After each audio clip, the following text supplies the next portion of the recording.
አሐዱ አምላክ አሜን።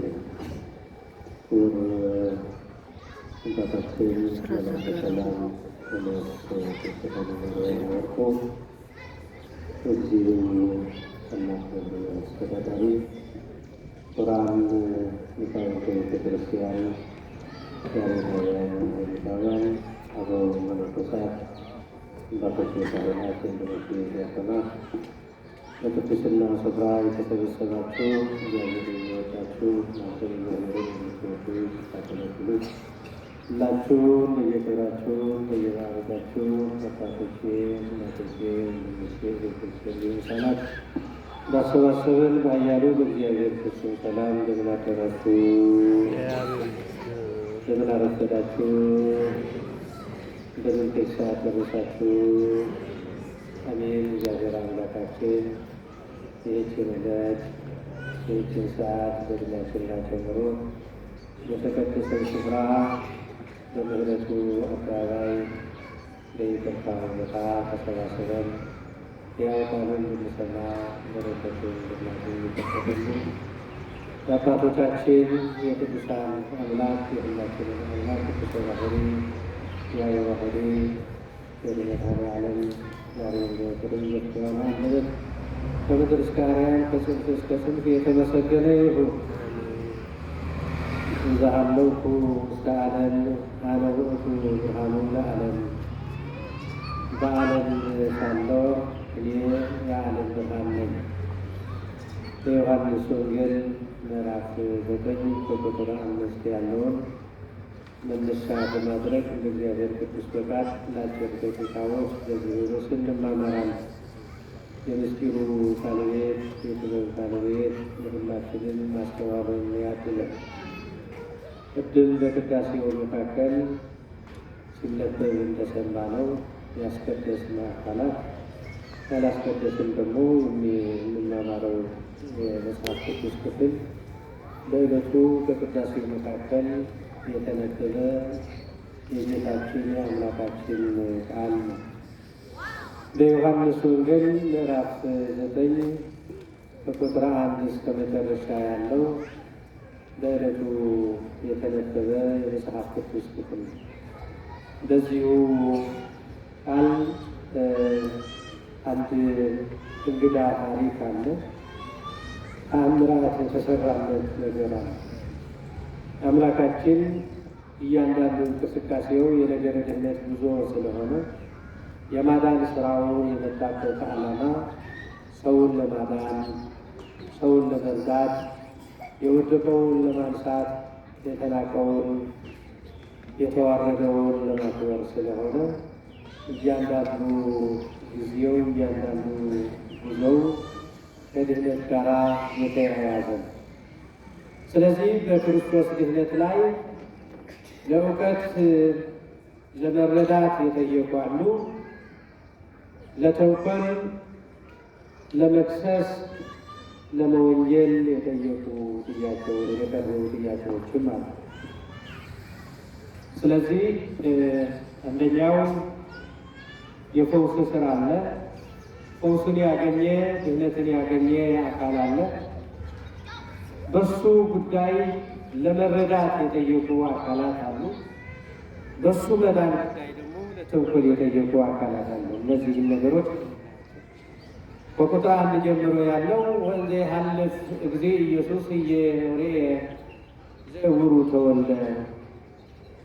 ጌታችን አምላካችን በዚያ መንገድ ሲያልፍ ዕውር ሆኖ የተወለደ ማየት የተሳነው በመንገድ ላይ ተቀምጦ ሁሉ ጊዜ የሚለምን ፀሐዩም የቀን ሐሩር የሌሊቱ የጠዋቱ የምሽቱ ብርድ የሚፈራረቅበት ዝናቡም ውርጩም የሚፈራረቅበት በረሃብ አለንጋ የሚገረፍ ብርሃንን አይቶ የማያውቅ የዓይን ብርሃን በቀኑ የጨለመበት አንሱኝ ደግፉኝ ምሩኝ የሚል ብቻው ወደ ፈለገው አቅጣጫ ወደ ፈለገው ስራ መንቀሳቀስ የማይችል ሰርቶ ራሱን ቤተሰቡን መርዳት የማይችል አንድ ማየት የተሳነው ሰው ነበረ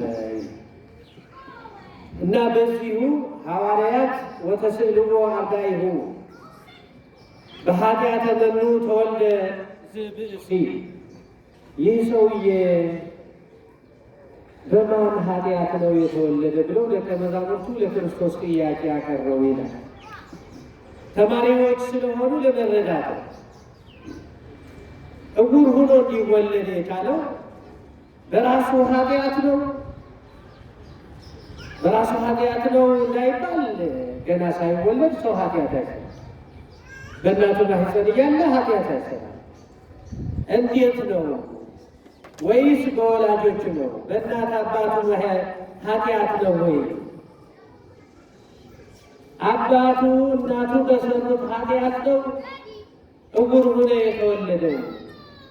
ወይስ በዛ አድባሪሁ ወደ ላይ አያቶቹ ወይም ወገኖቹ በበደሉት በደል የዘመድን ኃጢአት ተጋብቶበት እውር ሆኖ እንዲወለድ ተፈርዶበታል? በምንድን ነው ብለው ለክርስቶስ ጠየቁ። ምክንያቱ እኛ አንድ ሰው አካለ ጎደሎ ሆኖ ሲወለድ ወይም አደጋ ሲደርስበት ወይም የተለያየ ሕመም ሲያጋጥመው የምንሰጠው ምክንያታዊ መላምት ነገሮች አሉ።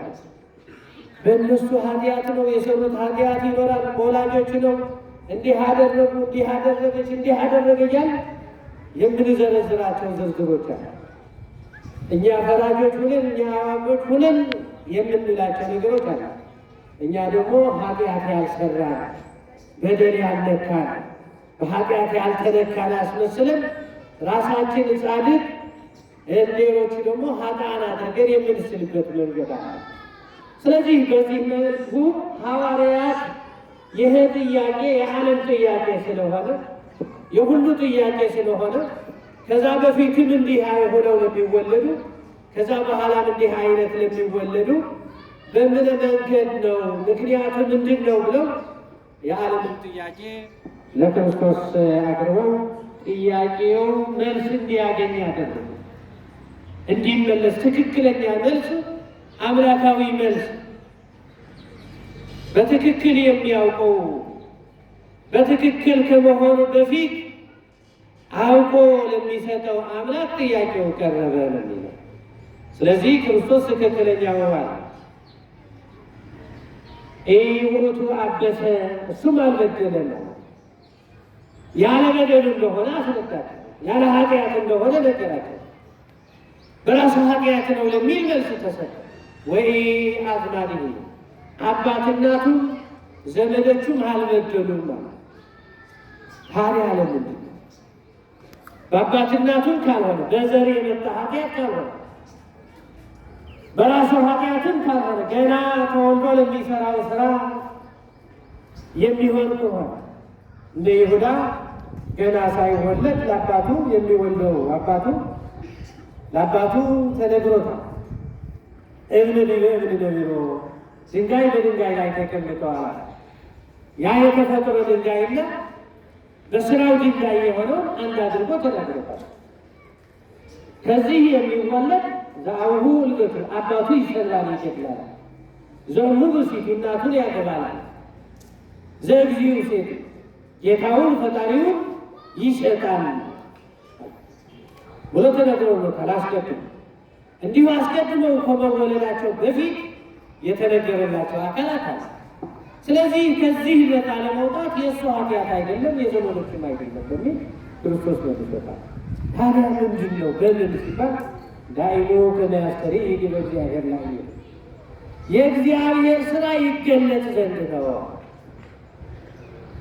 ይህ ደግሞ የእግዚአብሔር ስራ እንዲገለጥ እግዚአብሔር አንዱ ደካማ አንዱ ደግሞ ኃይለኛ፣ አንዱ ሀብታም አንዱ ድሃ፣ አንዱ ጤነኛ አንዱ በሽተኛ፣ አንዱ አዋቂ አንዱ አዋቂ ማድረጉ በራሱ የራሱ የሆነ የእግዚአብሔር መንገድ እንዲገለጥ የእግዚአብሔር ስራ እንዲገለጥ እንጂ የማንም ኃጢአት እንዳልሆነ በዚህ መልስ አግኝተዋል ማለት ነው። የተወደዳችሁና የተከበራችሁ የእሱ ኃጢአት አይደለም። ከዚህ በኋላ ራሱ የላከኝን ስራ እንድሰራ ጊዜው አሁን ነው ጊዜው። ዘመዓልት ውእቱ፣ ቀን እያለ መዓልት እያለ በዚሁ ስራ እንድሰራ ይገባኛል። ማንም ስራ እንዲሰራባት የማትፈቀድ ሌሊት ትመጣለችና፣ ሌሊት በሌሊት የሚያርስ የለም የሚነግድ የለም። የሌሊት ስራ ሌላ ነው፣ የእረፍት ጊዜ ነው። የቀን ስራ ደግሞ ሌላ ነው። ስለዚህ ሌሊት አራዊት የሚሰለጥንበት ነው፣ ቀን ደግሞ ሰዎች ሰርተው ራሳቸው የሚረዱበት ነው።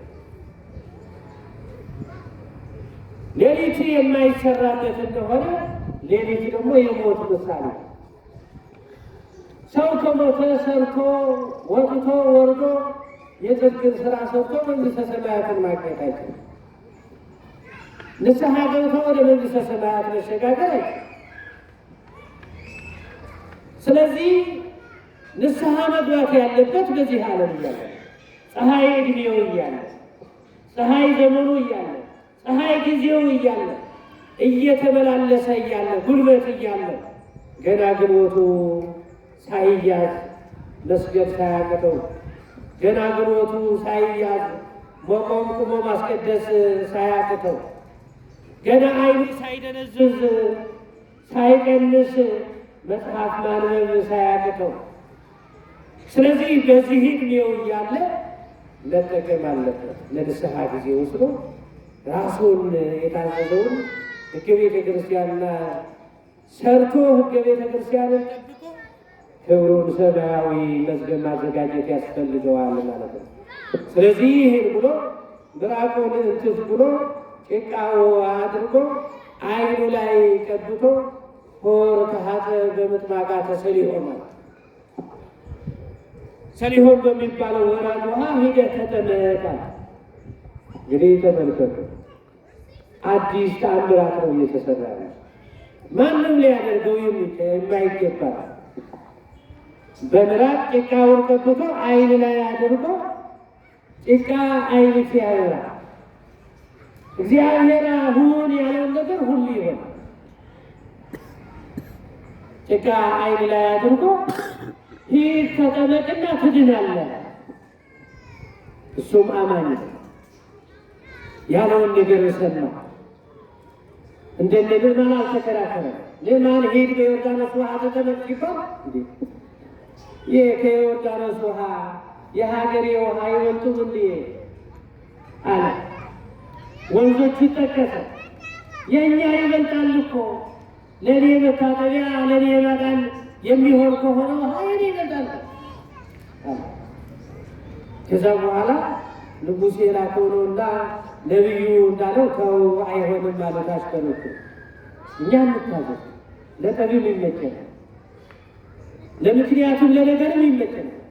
ሂደናል፣ ታዘናል፣ አላርገኘን ብለን ለመነጋገር እንዲመቸን፣ ለንጉሱ ማድረስ እንዲመቸን መሄድ አለብን ሲሉ እሺ ብሎ ሄደ። ሂዶ ሲታተብ ግን ድኖ ተመለሰ። እግዚአብሔር ቸርነው። ነገር ግን ይህን ግን እንዴት ይሆናል አለ። ጭቃው ሲገባ ሲደረግለትም ያመኛል አለ።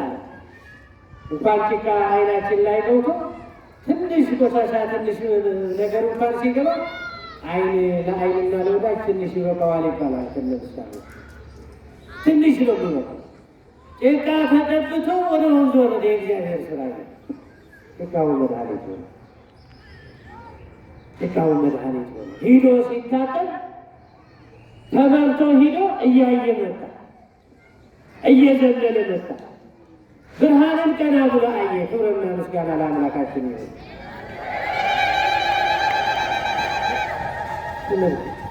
የብርሃን ቀን ሆነለች፣ የምህረት ቀን ሆነለች፣ የድህነት ቀን ሆነለች። ለእያንዳንዳችን እኮ የድህነት ቀን አለ፣ የደስታ ቀን ይባላል፣ መልካም ቀን ይባላል። ክፉ ቀን እንዳለ ሁሉ የማይመች ቀን እንዳለ ሁሉ የህመም ቀን የመከራ ቀን እንዳለ ሁሉ የደስታ ቀን ነው። የድህነት ቀን ማለት ይህ ሰው ድነው ተመለሰ። ክብርና ምስጋና ለአምላካችን። አምላካችን ይህን ነው ስራ። በዚህ ሰውዬ መዳን የተደሰቱ አካላት አሉ፣ ያልተደሰቱ አሉ። ይህ ሰው በዘመኑ ሁሉ ከተወለደ ጀምሮ ራሱ ተንቀሳቅሶ ያለው ራሱ ሰርቶ ለፍቶ ወጥቶ ለመብላት ለመርዳት አይችልም። መሪ ያስፈልገዋል። ተመርቶ ነው የሚሄደው። ወደሚፈልገው መሄድ አይችልም። ራሱ መቻል አይችልም። መንገድ ላይ ወድቆ አዋራ ሲገንበት ነው የሚሆነው። ሰው ሲሰድበው ነው የሚሆነው። ሰው ሲጠቃቀስበት ነው የሚሆነው። ድቃቂ ሳንቲም እየጣለለት ካገኘ ነው የሚቀምሰው። ደረቅ እንጀራ፣ የሻገተ እንጀራ ተረፋቸው የሚሸጡበት ያገኘ ነው የሚቀምሰው። እንደ ሰው ራሱ ሰርቶ የፈለገውን መመገብ አይችልም። እነሱ የፈለገውን ነገር ገንዘቡን አውጥቶ ሰርቶ መኖራቸው ኑሮ መመስረታቸው። የሱ ህይወት ያለው በሰዎቹ ላይ ነው ያለው። መንገድ ላይ ወድቆ ነው የሚኖረው።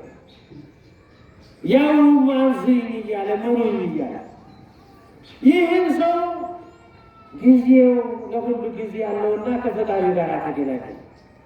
ሰው የራቀው እግዚአብሔር ግን አገኘ። እግዚአብሔር ግን በሱ ይሄ እግዚአብሔር ተገናኘው፣ ከፈጣሪ ጋር ተገናኘ፣ ተጫወተ፣ አድነኝ አለ። ድህነትን አገኘ። ሂድ ተጠመቅና ዳን። በእጁ ዳሰሰው። ሰው መዳሰስ የማይችለው ሰው የተጸየፈው ለማኝ ያለው ማየት የተሳነው ብሎ የሚሰጠው እግዚአብሔር ግን አገኘው። እግዚአብሔር ጋር ተገናኘ። እዚያ በኋላ ከበራለት በኋላ በሱ የተደሰቱ አሉ። ሰዎቹ መለያየት። ይህ ሰው ለማኙ ሁሉ ጊዜ እዚህ መንገድ ላይ ደሮ ወድቆ ቁጭ ብሎ ተቀምጦ የምናየው እሱ አይደለም እንዲ ያሉ ጎረቤቶች። ሌሎቹ ደግሞ አይ አይደለም ይመስለዋል እንጂ እሱ አይደለም። ተከራከሩ፣ መለያየት። እሱ ራሱ እኔ ነኝ እንዴ ታዲያ እንዴት ዳር እንዴት ሊሆን ይቻላል? ኢየሱስ የሚባል ኢየሱስ ክርስቶስ የሚባለው ምራቁን ትብሎ በጭቃው ወጥቶ ሂደት አጠብ ብሎ ሂደት አጥቤ ድኛለሁ ነው። በሰንበት ቀን አየት እንዴት በቅዳሜ ያድናል? እንዴት በበዓል ቀን ያድናል? እንዴት በበዓል ቀን ይህ ይፈናወናል? በልና ብለው ወደ ጸሐፍት ፈሪሳውያን ወሰዱ፣ ወደ ፍርድ ወሰዱ። አዩ በሰው መዳን የሚቀልዱ ሰዎች፣ የሰው ማደግ የማያስደስታቸው ሰዎች አሉ። የሰው መከበር የማያስደስታቸው ሰዎች አሉ። በሰዎች ሀብት የሚቀሉ ሰዎች አሉ። በሰው መዳን የሚቀልታበቱ ሰዎች አሉ። ሰው ሲዋረድ፣ ሰው ዝቅ ሲል የሚያስደስታቸው፣ ሰው ሲያጣ፣ ሰው ሲለምን፣ ሰው ሲቸገር፣ እነሱ ሲያገኙ የሚያስደስታቸው አካላት አለ። ከሰሱት እንኳን ዳንክ የሚለው ሰው ገባ፣ እንኳን እዚህ አበቃ የሚለው ሰው ገባ፣ ተመስገን እንኳን ይህን ቀን አሳየ የሚለው ሰው፣ እንኳን እንደኛ ብርሃን አየ፣ እንኳን ራሱ መንቀሳቀስ ቻለ የሚለው ሰው ሰፋው። ሁሉ ሰው በልቡ ዝም በለ። አይሁድም ገለጸ፣ ፈሪሳውያንም ገለጸ። ስለዚህ ፈሪሳውያን አንተ ማነው ያዳነህ ብለው ጠየቁ። ያው ቅድም የመለሰው መለሰላቸው። ይሄ በሰንበት እንዲህ የሚሰራ ከእግዚአብሔር ላይ አይደለም። ዛሬ ሰንበት ቁጡ አሉት። ለትስብሐት ሰንበትን የሰራ አምላክ ሰንበትን ሲያደርግ ነው። ሰንበትን የፈጠረ አምላክ ቅዳሜን በዓል እንድትሆን ለሰው ዕረፍት እንድትሆን የፈጠረ አምላክ በዓልን ሲያደርግ ነው። ሰው የፈጠረ አምላክ ይሄ ለማዳን አይገባህም ብለው ከሰሱት። አቅማችን እንጂ ነው። ከማን ጋር እየተነጋገርን መሆኑን እኮ ራሱ አልተረዳንም። ሕጉ ድርሻችን የትኛው እንደሚፈቅድልን ራሱ ባላለ ይሄ በዘመናችን ያለ እኮ እሱ አወቅን እየመሰለን ከአባቶች ጋር የምንከራከረው ክርክር ይሆናል። አባሳትን ስናማ፣ ቀሳውስትን ስናማ፣ መምህራንን ስንሳደብ፣ መነኮሳትን ስናቀልል ይሄ እውቀት ነው። አሁን የጽድቅ ነው። ማነው ተሳድቦ የሰጠ? ማነው ነቅፎ የተሰጠ? በዚህ ጽድቅ በዚህ ማንቋሸሽ የጽድቅ መንገድ ተጽፏል። መጽሐፍ ቅዱስ ይላል፣ ሊቃውንት ይላሉ። ከየት ተምረናል ታዲያ? እኛ ካህናት እንድናማ፣ ሊቃውንት እንድናማ፣ እንድንነቅፍ፣ አባቶቻችን እጃችን አፋችን እንድንከፍት የትኛው መጽሐፍ ነው የፈቀደልን? ለምን ራሳችንን ለጽድቅ የሚያበቃልን ስራ ብንሰራ አይቻልም? ከእግዚአብሔር ጋር የሚያኖረን ስራ ብንሰራ አይቻልም? ከእግዚአብሔር የሚለየን ከምንለው ማን ነው? ተሳድቦ የጸደቀው ማን ነው? ምስጢር አውጥቶ የጸደቀው ማን ነው? ነቅፎ የጸደቀው? በመጽሐፍ ቅዱስ ተጽፎ መጽሐፍ ቅዱሱን እየሻትን ነው ያለ። እርስ በርሳችን እየተፋጀልን ነው፣ እየተነቃቀፍን እየተገፈታተልን ነው፣ እየተገዳደልን ነው ያለ። አንዱ በአንዱ የሚገፈትርበት ጊዜ ነው። አንዱ በአንዱ ላይ አልፎ ጥሎ ማለት ነው ያለ። ይሄ የት ያደርሳል? መንግሥተ ሰማያት ያደርሳል? ገነት ያገባል? ከእግዚአብሔር ፊት ያቀርባል? ወዴት ነው ጉዛችን? አንተ የቆምክ የሚመስልህ እንዳትወድቅ ተጠንቀቅ፣ የተኛህም ንቃ ነው የሚለው መጽሐፍ። መንገዳችን እንመልከተው። የእኛ መንገድ የቀናች ናት፣ ጠባብ ናት፣ እስከ መንግሥተ ሰማያት እንድታደርሰናል። በአሁኑ ተሰባ አንተስ በጠባቢቱ በር ግቡ ነው። ስለዚህ በዚህ መለያየት ተሰጠ። ሰውየውን ጠራ፣ ሁለት ሶስት ጠራ። ወላጆችን ጠሩት። ይኸው አላመኑትም። ይሄ ዕውር ሆኖ የተወለደ ልጃችን ይህ ነውን ብለው ጠየቋቸው ወላጆች። አዎ ልጃችን ነው፣ ዕውር ሆኖ እንደተወለደ እናውቃለን። አሁን ደግሞ እያየ እንዳለ እያየ ነው። ከዚህ ውጭ የምናውቀው ነገር የለም። ያዳነው ማን ነው ትባሉ፣ እኛ እሱ ሙሉ ሰው ትልቅ ነው፣ ስለ ራሱ መናገር ይችላል፣ አጋዥም አያስፈልገው፣ ራሱን ጠይቁታል። ወላጆቹም የአይሁድን ማስፈራሪያ ተሸከሙ። አይሁድ በኢየሱስ ክርስቶስ የሚያምን ቤቱ ይዘረፋል፣ ገንዘቡ ንብረቱ ይዘረፋል፣ ይሰደዳል፣ ከምኵራብ ይለያል፣ ከሕዝቡ አንድነት ይወጣል፣ ይወገዛል፣ ይለያል ተብሎ በእነሱ መንገድ ወስኖ ስለነበረ ለየዋቸው ፈራሁም። ዓለም አስፈሪ ነው፣ ዓለም አስደንጋጭ ነው። በዓለም ላይ ያለው ክርስቶስም እንዳለው በዓለም ሳላችሁ መከራ አለባችሁ፣ በዓለም ሳላችሁ ትጠላላችሁ። እኔ አስቀድመው እንደጠሉ እናንተም እንደሚጠሏችሁ እወቁ። ከመዝሙሩ የሚበልጥ ደቀ መዝሙር የለምና። ፈጣሪያቸው እንደ መምህራችሁ እኔን ከጠሉ እናንተም ደቀ መዛሙርቴን ልትጠሉ ይገባልና። ስለዚህ ይሄ በሚሆንበት ጊዜ ተጠንቀቁ ብሎ አምላካችን ያስተምረው።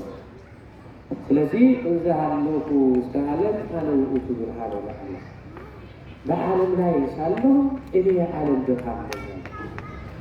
የዓለም ብርሃን አምላካችን ነው። ብርሃናችን ፀሐዩን የፈጠረ አምላክ፣ ጨረቃን የፈጠረ አምላክ፣ የዓይን ብርሃንን የፈጠረ አምላክ፣ የልብ እውቀትን የሰጠ ውሳጣዊ ብርሃን ዘእንተ ውስጥ ዓይንነ አብራከ፣ ውሳጣዊ ዓይናችንን ብሩህ ያደረግልን ሁሉ ፀሐዩ ሁሉን ይመለከታል። ፀሐይ የማታበራለት ሰው የለም። ለጻድቁም ለኃጥኡም ትወጣለች፣ ግን ሁሉ አይጠቀምባትም። ልቡ የሚጎዳባት ብዙ ነው። ዓይኑ ታውሮአል። ኃጢአት ለመስራት ዓይኑ የበራ፣ ጽድቅ ለመስራት ወደ ክርስቶስ መንገድ ለመሄድ ደግሞ ዓይኑ የታወረ ብዙ ነው። በዚህ መልኩ ጻድቁም ኃጥኡም ሁሉ ይኖርባታል። ውሳጣዊ ዓይኑ የበራለት ግን ከእግዚአብሔር ጋር አይኖ የሥላሴ አንድነት ሦስትነት ይመለከታል። እንደ ሐዋርያት የዚህ ሰው መዳን አስደሰታቸው፣ አይሁድ ግን አሳዘናቸው። ተአምር አለ። ሰው ከሚያስበው በላይ ሆነ ስራ፣ ተደርጎ የማይታወቅ ነገር ሆነ ስራ። በምራቅ ጭቃ ለውሶ ዓይን የሚበራ እግዚአብሔር ይችላል። በጭቃው ሰው መፍጠርን ያውቅበት ሁሉ ማድረግ እግዚአብሔር ይቻላል። እግዚአብሔር እንደ እግዚአብሔርነቱ ግን አላመኑትም፣ ሰዎች አልተቀበሉትም። እንዲህ ማየው ሰውየው እንዴት ነው ምን ትላለህ ሲሉት ነቢይ ነው አለ። ደስ ደግሞ ለተስዋት ኃጢአተኛ ነው እኛ እናውቀው፣ ይሄኛ ግን የሙሴ ደቀ መዛሙርት ነን አለ። የእግዚአብሔር ደቀ መዝሙርና የሙሴ ደቀ መዝሙር ማለት ነው። እሱ የክርስቶስ ደቀ መዝሙር ሆነዋል እኮ አልፏቸው ሄደዋል። ሐዋርያ ነው። እነሱ ገና የኦሪቱ የሙሴ ደቀ መዛሙርት ነን። ይህን አታውቁም፣ እኛ ግን አለ አይነት የዳነው ሰው ለኃጥአን እግዚአብሔር እንደማይሰማቸው ለጻድቃን ደግሞ እንደሚሰማቸውና ቃላቸው እንደሚፈጽምላቸው ፈቃዳቸው እንደሚያሟላላቸው እናውቃለን። ይህን ሁሉ ምሁራን የሚሉ አውቁታል። ዓይኑ በርቶለታል። ዓይነ ሥጋው ብቻ ሳይሆን ዓይነ ነፍሱም በርቶለታል። እንደሱ ያነበቡትን እሱ ያላነበበው ተረከቡ። ለኃጥአን እንዴት ብሎ እግዚአብሔር ይሰማል? ልመናቸው እንዴት ይቀበላል? ይህ ሰውዬ ጻድቅ መሆኑ ነቢይ መሆኑ በዚህ ይረዳል። እኔ ማየት አልችልም ነበር፣ ዓይነ ስውር ነበርኩ፣ እውር ነበርኩ። አሁን ግን ዓለም እያየሁ ብርሃን እያየሁ እኮ ይኸው እኔን ያበራ አምላክ የብርሃን አምላክ ነው አለ። የብርሃን አምላክ ነው አምላካችን፣ አምላከ ብርሃን ወላደ ሕይወት ሁሉ አይምሮ ነው። ሁሉና ምስጋና ለአምላካችን። ስለዚህ ሁላችን የጨለመብን ይኖራል። ብዙ ነገሮችን ጨልሞብን ይሄ ጨለማ እንዴት ብሎ እንደምናልፈው እንዴት ብለን እንደምናሻገረው እንዴት ብለን ይሄ ጨለማ ብርሃን እንደሚሆን ጨንቆናል። ያልተፈታልን እንቆቅልሽ በየጓዳችን አለ። ትዳራችን ጨለማ የሆነብን ሰላም ያጣምራለን። ስራ አጥነት በስራ ማጣት ምክንያት በጨለማ ውስጥ ያለናለን። በረሃብ በችግር በጨለማ ውስጥ ያለናለን። በሰላም እጦት ችግር ላይ ያለናለን። በልዩ ልዩ ምክንያት የእያንዳንዳችን ችግሩ ጨለማነቱ ቢለያይም ሁላችን ግን ጨለማ ውስጥ አለን። ሁላችን ግን ጭንቅ ውስጥ አለን። ከዚህ ጭንቅ ለመውጣት ከዚህ ጨለማ ለመውጣት ይህ ጨለማ እንዲገፈፍ ምን ሆናል? ወደ እግዚአብሔር መቅረብ፣ ወደ ንስሐ ሕይወት መቅረብ፣ ከፈጣሪያችን ጋር መገናኘት፣ ንስሐ ገብተን ፈጣሪያችንን ይቅር በለን ማለት ያስፈልጋል። እርስ በርሳችን ሰላም መፍጠር ያስፈልጋል። እርስ በርሳችን ይቅር መባባል ያስፈልጋል። እርስ በርሳችን መተጋገዝ መተሳሰብ ያስፈልጋል። ይሄ ካለ ፍቅር ካለ እግዚአብሔር አለ በመካከላችን። ፍቅር በሌለበት ንትርክ ባለበት ግን እግዚአብሔር የለበትም። ቅድስት ድንግል ማርያም ባትኖርበትም ቅዱሳን ነቢያት ቅዱሳን መላእክት አይኖሩበትም ማለት ነው። ስለዚህ ከዚሁ ወጥተን ንስሐ ገብተን ሥጋውን ደሙን ተቀብለን የመንግሥቱ ወራሾች የክብር ቀዳሾች እንድንሆን የአምላካችን ቅዱስ ፈቃድ ይሁንልን። መጨረሻችንን ያሳምርልን። ሁላችሁ ወደዚህ እስኪ ቀረብ ቀረብ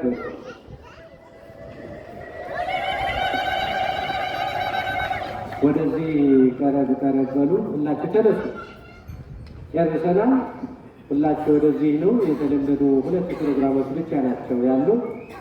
አንዱ ፕሮግራም የተለመደው ይዛችሁት የመጣችሁን አስራታችሁን፣ በኩራታችሁን፣ ስዕለታችሁን፣ መባችሁን በዚሁ እየመጣችሁ ትሰጣላችሁ። ይህ የተለመደ ነው። ለእናንተ የሚነገር አይደለም። የተለመደ በየጊዜው ያለ ነው። 5 ደቂቃ አስራታችሁ በኩራታችሁ በፊት ለፊት እግዚአብሔር ይስጥልን። እናታችን ጀምረውታል። 100 ግራም ሰው ሰጥተውናል። እግዚአብሔር በወጣው የተካ በጎደለው ይምላልን። ወደዚህ ቀረብ ሆኑላችሁ ነው ያሉት ነው። ወደ ወክለው ቆመዋል። አባቶቻችን ኢየሱስን ወክለው እንዲሁም ተቀድሟቸዋል፣ ተሸንፋቸዋል። ቀደም በሉ ፈጠን ነው ይዛቸው ቅዱስ ገብርኤል ይረዳኛል። እንደዚህ እንግዲህ 3 ሰዎች